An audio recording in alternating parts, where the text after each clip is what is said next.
y por cobarde puede perder la alcaldía o del FMLN o la puede perder de Bukele. Ok, y también él tiene opción. Ahí la alcaldía está disputada. Mason es un candidato que tiene su caudal, está Nuevas Ideas y está el FMLN. No se sabe qué va a pasar, pero él debería, como alcalde afectado, ser digno y tirarle la basura a la casa de Bukele o a la oficina del presidente de la República o a la oficina del ministro de Hacienda, a ver qué pasa en el país, porque la culpa la tiene el gobierno central, particularmente el presidente de la República y el ministro de Hacienda.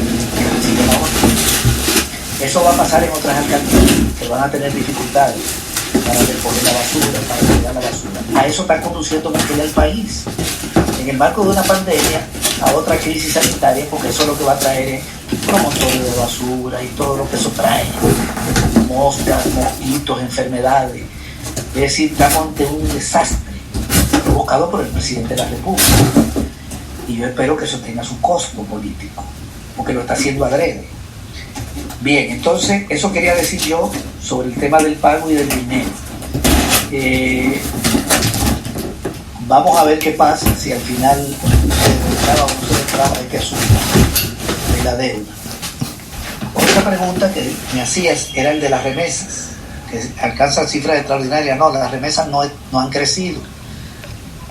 No, el dato que tenemos aquí, lo tengo en pantalla del Banco Central, es que las remesas han caído en un 1.7% entre enero y agosto. Es decir, entre enero y agosto de 3 años han entrado menos dinero que entre enero y agosto del año pasado. La diferencia ronda los $50 millones. Han disminuido en 50 millones. Entonces no hay un incremento.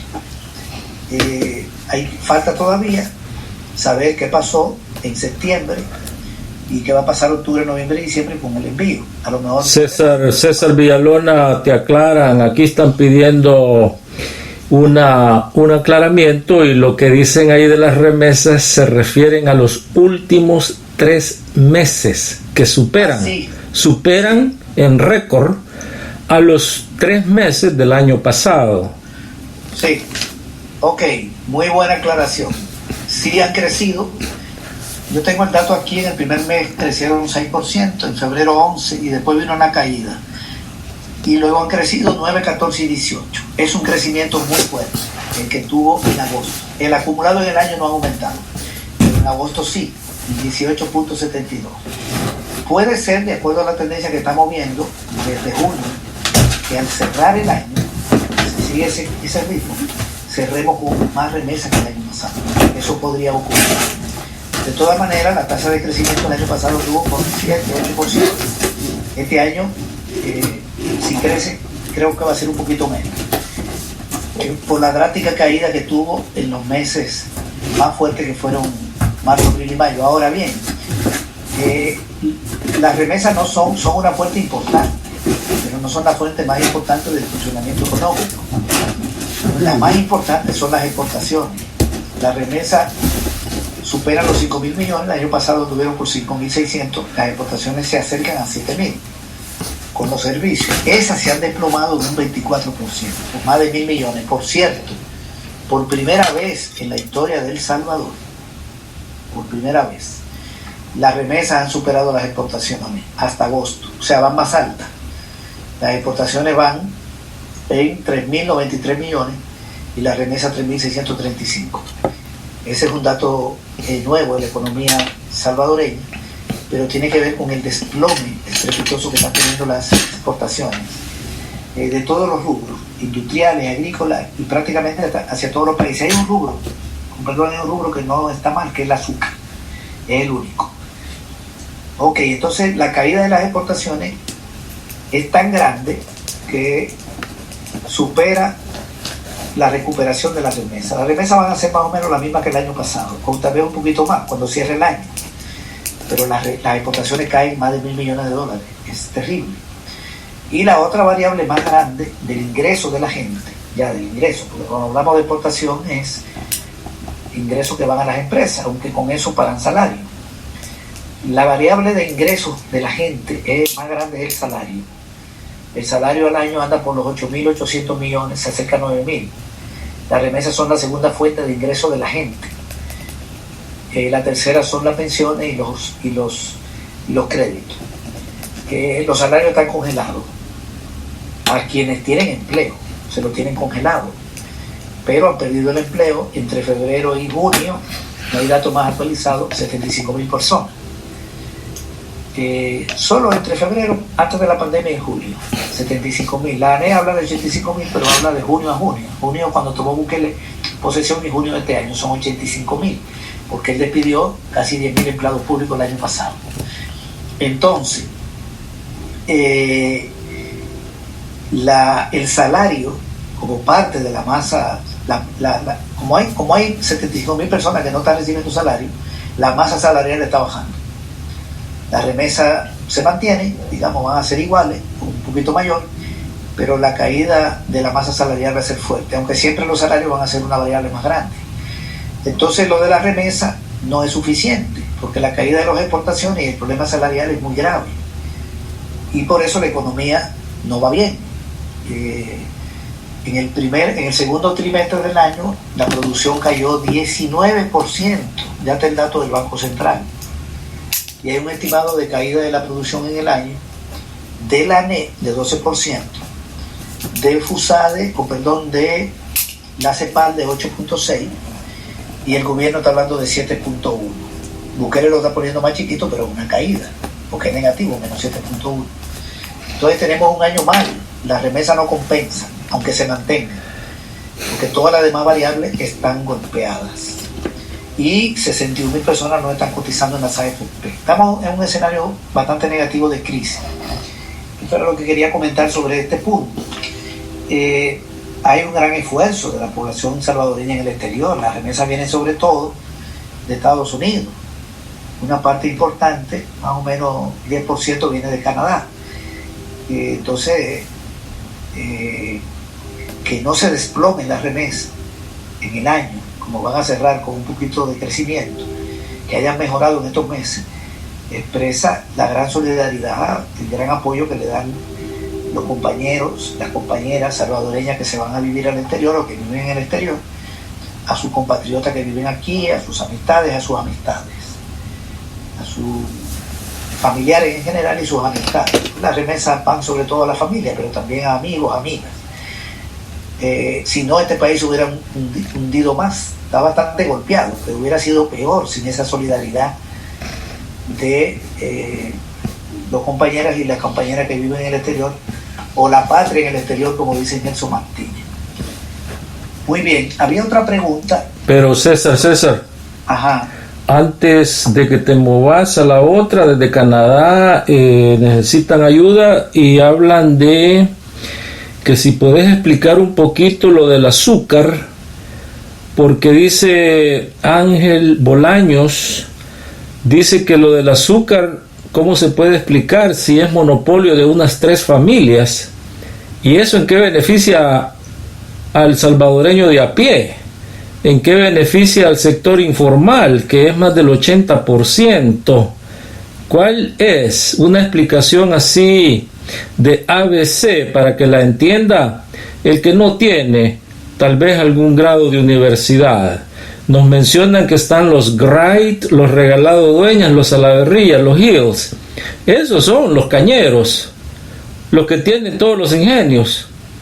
¿Y por qué se dice entonces que la exportación del azúcar que beneficia a El Salvador?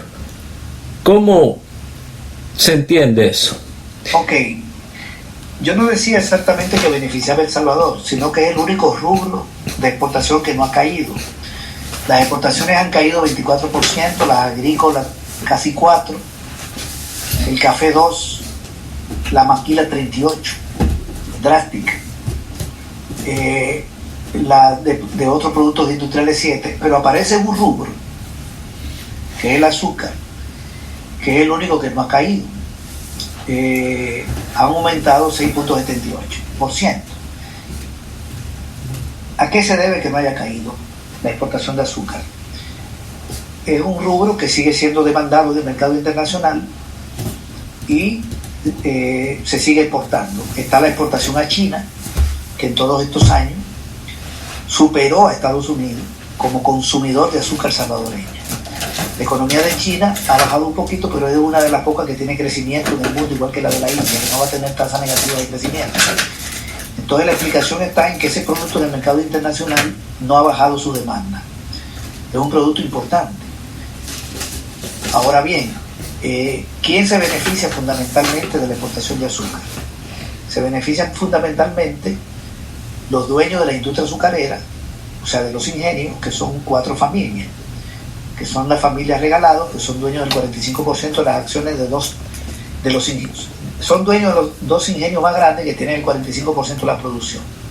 También está Tomás Díaz, Los Paca y RAI.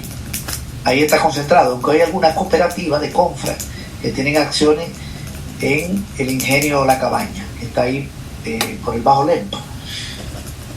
Ahí se concentra la mayor parte de los beneficios, en los dueños de los ingenios. También en los dueños de las plantaciones, porque los ingenios le compran el azúcar a los cañeros. Entonces los cañeros, los dueños del área de siembra, la venden a los ingenios y los ingenios le pagan. Entonces si las exportaciones suben, de todo el dinero que viene de la venta de azúcar, los ingenios se quedan con el 45 y le pasan a los cañeros el 55. Así se distribuye aquí: 55 para los cañeros y 45 para los ingenios. La ley de agroindustria establece esa distribución, pero los dueños de los que tienen caña sembrada, son 7.000 los propietarios de tierra sembrada de caña, y los propietarios de los ingenios son 4 familias. 4 familias contra 7.000. 4 familias se quedan con el 45% de los ingresos de la caña y 7.000 con el 55%. Ahora bien, esos 7.000 cañeros, esos ingresos, le pagan el salario a los que cortan caña. No le pagan mucho. El salario en la caña está en $227 la corta. Y los dueños de los ingenios, con todos esos dineros, le pagan los salarios a los que trabajan en el ingeniero. El salario mínimo está en $304. Por cierto, estaba en $126 el salario mínimo en los ingenios. Y en el gobierno de Salvador Sánchez Serén, el Consejo del Salario Mínimo aprobó un aumento de $126 a $304. Nunca se había visto un aumento así, porque se declaró a los ingenios actividad industrial. Estaban declaradas como actividad agropecuaria. Y como el salario mínimo en el campo es más chiquito que en la industria, se estaba pagando como una actividad agrícola. El Consejo del Salario Mínimo dijo: los ingenios se declaran empresas industriales y tienen que pagar el salario mínimo industrial. Yo lo sé muy bien porque yo era parte del Consejo del Salario Mínimo y fui de los que participé en esa decisión. Sigue siendo un salario bajo, pero digamos mejoró. Entonces, si los ingenios quiebran, le va mal a los dueños, pero también pierde el empleo a la gente. Y si le va mal a la producción de caña, le va mal a los cañeros, pero sobre todo le va mal a quien corta caña. Entonces, cuando hay un derrumbe de la producción, la gente pierde el empleo. Ese es el peligro. De si hay un descenso en la producción de azúcar y las exportaciones, que entonces despidan gente de los ingenios y despidan gente de los cañaverales. Ahí, cuando hay crisis, paga los platos la gente. Y si aumenta la producción y las exportaciones, no necesariamente eso se traduce en beneficio para la gente si no aumentan los salarios. ¿Cuándo se tradujo en beneficio para la gente? Cuando los salarios los subimos en el sector agropecuario, que lo duplicamos, y en los ingenios, en el caso de la caña. Porque el salario en la corta estaba en $109 y lo pasamos a $227. Y el salario en los ingenios estaba en 126 y lo subimos a 304. La ganancia de los empresarios es mucho mayor que eso, por supuesto, pero hubo una cierta mejoría. Entonces, así es más o menos la distribución de este asunto. Así se distribuyen los ingresos. Quienes más ganan son los dueños de los ingenios, y en segundo lugar los dueños de las cañas, porque tienen los sembrados, y finalmente la gente que trabaja para ellos recibe salario. Igual en una maquila, igual en un banco, igual en una industria. La población asalariada no le conviene que la empresa quiebre, porque pierde el empleo. Pero la lucha debe ser porque los salarios mejoren. Porque si aumentan las exportaciones y los salarios siguen congelados, como ha estado sucediendo, aumentan las exportaciones, no pago más salario, entonces ¿quién se queda con el dinero extra de las exportaciones? 55% los ingenios y 45% los dueños de los cañaverales. Y la gente, el mismo salario. Eso es lo negativo de este asunto.